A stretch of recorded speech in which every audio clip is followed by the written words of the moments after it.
slovenskega zdravstva slabše, kot si kdorkoli misli, tako ga je v sredo opisal premier Golob. Da stanje ni kritično, ni kaotično, pa danes pravi minister za zdravje. Danijel Bešič-Loredan bo naš gost. Požari, poplave, neurja. Vsem ujmam je skupno eno požrtvovanje stanja v zdravstvu. Stanje je nažalost slabše, kot si kdorkoli misli. S temi besedami je predstavitev podatkov na vrhu koalicije pospremil premier Robert Golob. Stanje ni kritično, ni kaotično, tako pa je razmere danes opisal minister za zdravje Danijel Bešič-Loredan. Gre za bistven odmik od koalicijske pogodbe in predvolilnih zavez, pa pravi iniciativa Glas ljudstva. Kaj je novega, kaj preseneča in kako se bo vladna koalicija lotila reforme zdravstva? Z nami je minister za zdravje Danijel Bešič-Loredan. Dober večer. Gospod minister, rečeno je bilo, da so vas koalicijski poslanci nagradili z aplavzom. Zakaj? Kateri del analize jih je najbolj presenetil? Zdaj, če pogledam izkušnje iz srede, mislim, da vse skupaj. Od začetka do konca. Analiza ima rep, ima glavo, ima izhodišča in ima jasno časovnico korakov, kako bomo zadevo izpeljali, kot jo moramo, in je nazadnje tako, kot smo obljubili našim volivcem v predvolilnem boju. Zdaj v Levici pravijo, da ne drži, da podpirajo brezpogojno vključevanje zasebnikov v sistemske rešitve zdravstvene reforme, kot je bilo narečeno na tiskovni konferenci, in da se o tem na koalicijskem vrhu niste pogovarjali. Zdaj, v tej predstavitvi ni nikjer brezpogojnega vključevanja zasebnikov. Mislim, da na to temo moramo še vršiti veliko diskusije. Izhodišča, smernice so jasne, predsednik vlade je dal jasno vedeti. Seveda, z vidika številk je zdravstveni sistem izjemno slab. Torej, to, kar nas čaka čez 15 let, če nekaj ne spremenimo, tok denarja, ki teče, številke v smislu, bom rekel, nekonzistentnosti, necentraliziranih podatkov so slabe. Pa vendar na tem mestu je treba ljudi pomiriti. Torej, ukolikor je nekdo bolan, potrebuje oskrbo, nujno medicinsko oskrbo in tako naprej, bo v Sloveniji dobil. Težava je dostopnost, težava je post-covidna kriza, ki je razgalila naše organizacijsko stanje v zdravstvenem sistemu, ampak na koncu so to izzivi, ki jih moramo končno nasloviti. So izzivi, ki so podobni po celi Evropi. Namreč ta post-covidna kriza je kriza identitete, je kriza zdravstvenih sistemov, je kriza velikega navala pacientov na zdravstveni sistem, ki v času covida pač niso bili ustrezno oskrbljeni. Ampak kaj to stališče Levice pomeni za koalicijo? Boste držali skupaj pri reformi zdravstva? Poglejte, predsednik vlade je bil na tej točki jasen. Mi pripravljamo neko zavezo, ki naj bi jo vsi skupaj podpisali. V tem trenutku mislim, da je vlada trdna, koalicija je trdna, ampak še enkrat, zdravstvo je od nas vseh. Na ministrstvu in na vladi bomo pripravili vse potrebno z naše strani. Ta zadeva gre v parlament, prej slej se pride do ustreznega glasovanja in tam torej v parlamentu vsak, ki je bil v parlament izvoljen, pokaže tisto, za kar je bil izvoljen, in volivci potem svoje izberejo. To je demokracija. No, preden nadaljujeva, poglejmo izjavo nekdanjega prvega moža zdravstvene blagajne Sama Fakina. Če uporabim njihove besede, sem šokiran. Šokiran predvsem zato, ker so uporabili podatki, ki so stari par let in so v strokovnem krogu zdravstvenih poznavalcev še kako prisotni. Če bi si, na primer, prebrali strateško poročilo Zavoda za zdravstveno, strateško poročilo Zavoda za zdravstveno zavarovanje, bi videli, da je tam dosti od tega napisanega. Tako da nič šokantnega, nič presenetljivega in nič novega. Kako to komentirate? Kaj je novega v vaši analizi? Torej, tu je marsikaj novega, gre za analizo iz različnih podatkov, predvsem pa gre za novost v temu, da smo transparentni. To, da je bilo to vse znano v strokovnih krogih, to, da so se posamezniki o tem pogovarjali, to, da so se strukture znotraj Zavoda za zdravstveno zavarovanje pogovarjale za narod, to ne pomeni nič. Ljudje so danes videli, kje smo, in tako mislimo mi delati. Ministrstvo za zdravje, ta vlada bo transparentna, bo jasna in vsak naš korak bomo seveda dali v javnost, tako da javnost vidi, kaj se pravzaprav v zdravstvu dogaja, in z tega stališča, z vidika slehernega prebivalca Slovenije, so podatki, se pravi, šokantni. Ampak oglasila se je tudi iniciativa Glas ljudstva, do vaše analize so kritični, kako jim odgovarjate? Nič tako kot vsakemu. Mi moramo pač vedeti, da je zdravstvo je naše, kompromis moramo najti, vsi so vabljeni za skupno mizo, z vsemi se bomo pogovarjali, iskali bomo rešitve, ampak še enkrat, zdravstvena reforma gre skozi zakonodajne spremembe.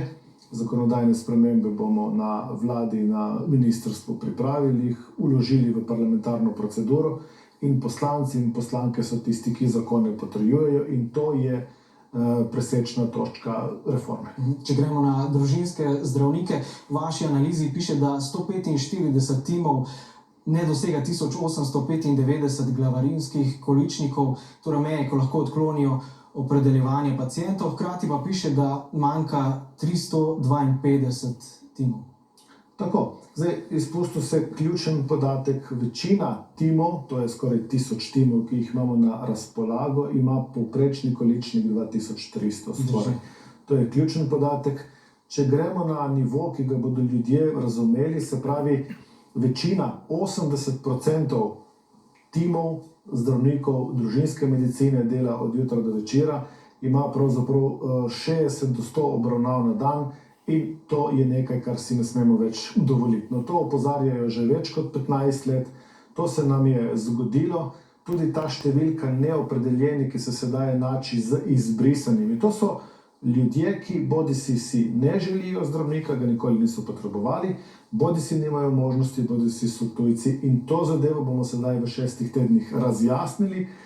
In osebno si želim, da od 1. aprila dalje se ne pogovarjamo več o takih številkah, ampak najdemo pot, da vsakemu ponudimo možnost izbire osebnega zdravnika, izbire v ambulanti za neopredeljene in kdor jo ne želi, ni neopredeljen, ampak ni želel izrabiti te možnosti, ker ne potrebuje. Moramo pa kot država tem pacientom zagotoviti zdravstveno skrbo, ko jo bodo potrebovali. Drži, 80% zdravnikov je preobremenjenih, na drugi strani pa 145 timov, ki bi lahko sprejeli še nove paciente in bi lahko v bistvu na hiter način zmanjšali to število 132 tisoč ljudi brez osebnega zdravnika. Da, to velja za regijo, se strinjamo. Seveda, da ko gremo po regijah, se pravi, nekdo iz Ljubljane bi se mogel peljati v Mursko Soboto, kjer opredeljujejo in to zadevo bomo sedaj razčistili do konca. Regionalno, po regiji, po močnih enotah zavoda, 12 regij, kjer so te punkti, vprašali bomo tudi zakaj.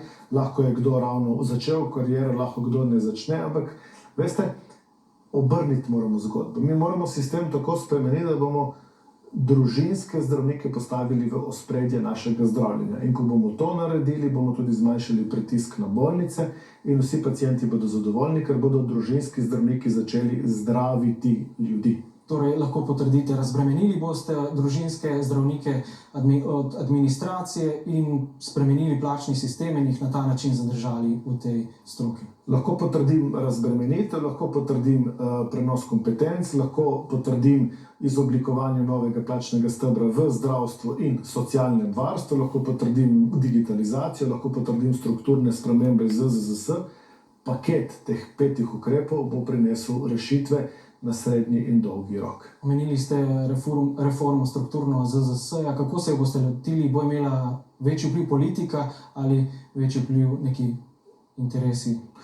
Jaz mislim, da so nam Estonci pokazali, kaj pomeni Zavod za zdravstveno blagajno, ki mora biti, oziroma ki mu mora biti v ospredju pacient, vsak ki v blagajno vplačuje, mora biti digitalizirano, mora vedeti, kakšne storitve, vse mora biti transparentno, jasno, vsi zavodi, ki podpisujejo pogodbo z ZZZS, morajo biti na skupnem imenovalcu, vsi morajo vedeti, kaj en drugi dela in ko bomo to transparentnost upeljali v sistem, bo veliko teh korupcijskih tveganj odpadlo. Kaj pa bodo imeli od tega ljudje? Bodo za isti denar dobili več? Tako, za tisto, kar plačujemo, bodo prišli do storitve, bodo vedeli, kam se njihov denar prerasporeja, bodo imeli vpogled v svoje osebne zdravstvene podatke, videli bodo, katere ustanove delajo bolje, katere delajo slabše, videli bodo, kje se porablja denar. Danes vidimo diskrepanco med izjemnim minusom v bolnišnicah, med plusom v lekarnah, v zdravstvenih domovih. Torej,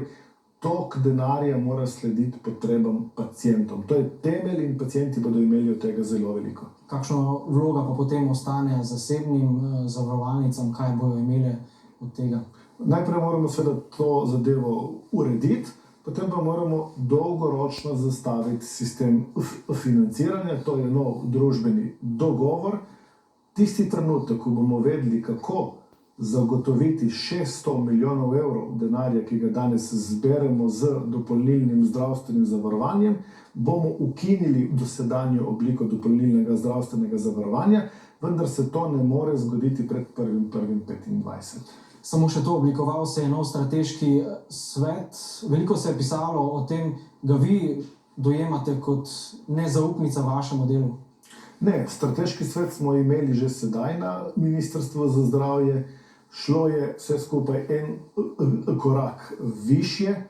Torej vse to, kar se ves čas govori v javnosti in se poskuša narediti razdor med mano in predsednikom vlade, midva sva dvojina. In ekipa, ki sedaj dela, torej v skupini za zdravstvo, so 4 ministri in 4 ministrstva za mizo, koordinira jih predsednik, iščemo rešitve in naloga MZ in mene kot ministra je, da to vodim. Strateški svet je na drugi strani pretehta, melje, gleda pluse in minuse in vse skupaj smo pravzaprav spravili na najvišji možni vladni nivo, kar daje jasno vedeti, da je res zdravstvo prioriteta te vlade in s tem dajemo tudi upanje ljudem, da bomo končno prišli po več kot 20 letih do zdravstvene reforme. Ja. Gospod minister, najlepša hvala za vsa pojasnila in ker ste bili danes naš gost. Hvala vam za povabilo.